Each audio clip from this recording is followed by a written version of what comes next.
তুমি এত কেন টেনশন নিচ্ছ বলো তো? মুম্বাই থেকে ডেফিনেটলি কিছু না কিছু একটা হয়েই যাবে। তুমি ড্রাইভারই করে নিও, আদারওয়াইজ হোটেলে কাজ করে নিও, ঠিক আছে? হেই, তুমি তো দারুণ ফাইট করো। আমি নিজে ফিল্ম ইন্ডাস্ট্রিতে কথা বলে তোমাকে ফাইটার হিসেবে জয়েন করে দেবো। হ্যাপি? আচ্ছা বাবা, তোমাকেও কিছু করতে হবে না, আমিও কিছু করব না। এই যে গয়নাগুলো আছে না, এগুলো বেচে 1 বছর আমাদের চলে যাবে। আর তার মাঝখানে যদি আমাদের বাচ্চা কাচ্চা হয়ে যায় না, তার ছবিটা ছোট মাকে পাঠিয়ে দেবো। দেখো, আমাদেরকে অদর করে বড়িতে ডেকে নেবে। বুঝেছ? কেমন দিলাম বলো বুদ্ধিটা? এবার একটা চুমু দাও।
বাবা, এ কি করছি?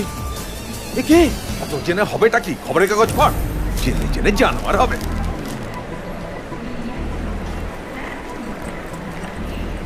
স্যার, আমাদের ফ্লাইট রেডি।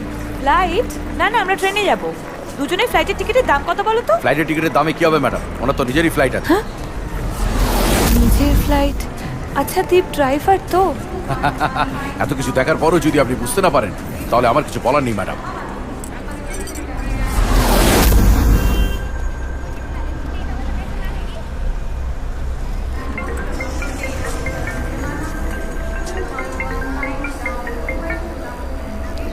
স্যার, ওরা সবাই এসে গেছে কোচি করে। Khasnabis, yes sir. 15 মিনিটের মধ্যে স্টেশন আমার খালি চাই। 15 মিনিটের মধ্যে? এত তাড়াতাড়ি স্যার? একটা স্টেশন খালি করতে হবে। প্রবলেমটা কোথায়? না না, মানে এত প্যাসেঞ্জার। অল্টারনেটিভ ব্যবস্থা করো। যাদের তাড়া আছে তাদের ফ্লাইটে পাঠাও, যেখানে ফ্লাইট নেই সেখানে গাড়ি দাও। দরকার হলে রেলওয়ে মিনিস্ট্রিতে ফোন করো, স্টেশন মাস্টারকে বোঝাও, টাকা দাও। ঠিক সময় যদি কাজে না আসে তাহলে এতগুলো টাকা দিয়ে কি হবে আমার? খাসনবিশ, এই মিটিংটা আমার কাছে ভীষণ important. This meeting is very important to me Khasnabish. যে কোনো কস্টে এই স্টেশন আমার খালি চাই। Do you get it? Yes sir, I do.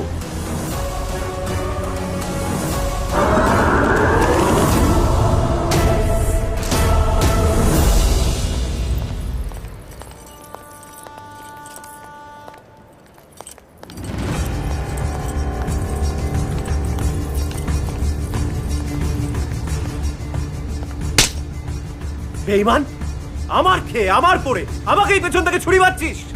ভিক্ষে চাইতে চাইতে তোর হাত আজ এত বড় হয়েছে যে আমারই ফ্যামিলির মেয়ের দিকে হাত বাড়াচ্ছিস। আর তুই, তোকে ছোটবেলা থেকে আদর দিয়ে যত্ন দিয়ে বড় করবার এই পরিণাম একটা ড্রাইভারের সাথে তুই পালিয়ে যাচ্ছিস। ঠিক, ওর হাতটা ছাড়, ওর হাতটা ছাড়, ওর হাতটা ছাড়, ছাড়।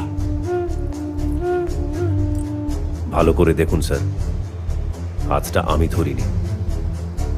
আমার মুখে মুখে তর্ক করছিস, তোকে আজ আমি শেষ করে দেবো।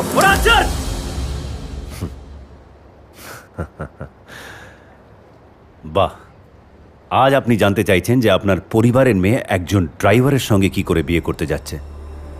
আর একজন কোটিপতি বাবা সে তার মেয়েকে জিজ্ঞেস করতে পারে না যে সে সামান্য একজন উকিলের সঙ্গে কি করে বিয়ে করলো? আমি তো তাও এখনো ওর সিঁথিতে সিঁদুর দিইনি।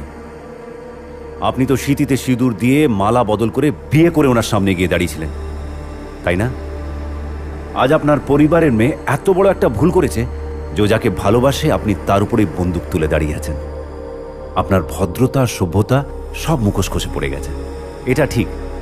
আর উনি রাগের মাথায় একটা গুলি চালিয়েছিলেন বলে সেটা তার অন্যায়, সাংঘাতিক অপরাধ, তাই না? আপনাদের বাড়ির মেয়ে মেয়ে আর ওনার বাড়ির মেয়ে মেয়ে নয়। আপনাদের ভালোবাসা ভালোবাসা আর ওনার ভালোবাসা অভিনয়, নাটক। আপনি আপনাদের মেয়েকে কোলে পিঠে করে মানুষ করেছেন আর উনি সারা জীবন শুধু অহংকার নিয়েই ছিলেন। কে তুই?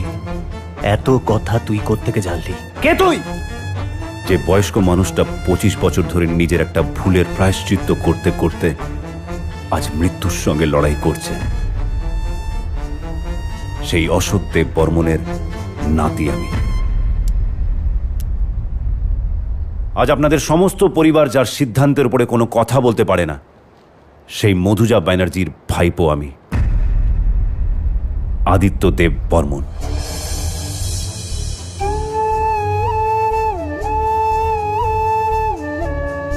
পিসিমণি, আমি অনেক আশা নিয়ে এই দেশে এসেছিলাম। ভেবেছিলাম আমার বাবা দাদু যেভাবে সারা জীবন কষ্ট পেয়ে এসেছে তুমিও হয়তো ঠিক সেইভাবেই কষ্ট পেয়েছ, কিন্তু দেখলাম না, তুমি তোমার মধ্যে শুধু অভিমানটাকেই বাঁচিয়ে রেখেছ। তুমি আজও তোমার বাবাকে কাঠগড়ায় দাঁড় করিয়ে রেখেছ।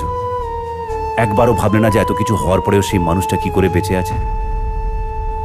পিসিমণি, সেদিন তুমি তোমার স্বামীর রক্ত দেখার পর সবার সাথে সব সম্পর্ক ত্যাগ করে চলে এসেছিলে, কিন্তু সেদিন যদি তুমি একবার ঘুরে তাকাতে তাহলে দেখতে পিসিমণি, তোমার দেখাটাই শেষ দেখা ছিল না। চলো এখান থেকে। মধুজা! চলো, প্রণব। মধু চলে যাচ্ছে, ওকে আটকান বাবা। যে মেয়েকে আমি নিজে আদর যত্ন ভালোবাসা দিয়ে নিজের হাতে বড় করলাম, তাকেই কিনা রাগের মাথায় আমি ছি ছি ছি ছি। আমার নিজের মরে যাওয়া উচিত। বাবা বাবা বাবা, না না, ছেড়ে দে। এই আপনি কি করতে, ছেড়ে দে। আপনি করতে পারেন না ছেড়ে বাবা। দে। ওদিকে মধুজা চলে না। যাচ্ছে, ওকে ফেরান আপনি ছাড়। বাবা। না, তুই ছাড়। এই আপনি কিছুতেই করতে ছাড়। না।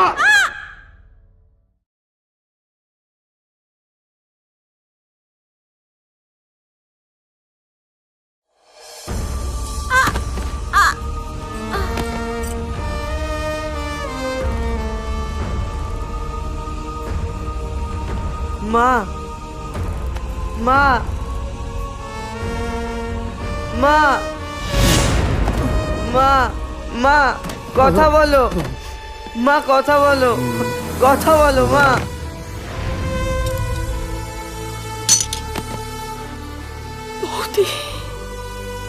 হ্যাঁ পিসিমণি, তোমাদের মান অভিমান রাগ সবকিছুই বজায় থাকলো, শুধু নষ্ট হয়ে গেল আমার ছেলেবেলা। আমি না পেলাম পিসিমণিকে, না পেলাম আমার মাকে। সেদিন তোমাদের দুজনের মান অভিমানে তুমি অনাথ হওনি পিসিমণি, অনাথ হয়েছি আমি। ছোটবেলায় সবাই আমাকে বলতো যে আমার কপাল খুব ভালো, আমার দুজন মা।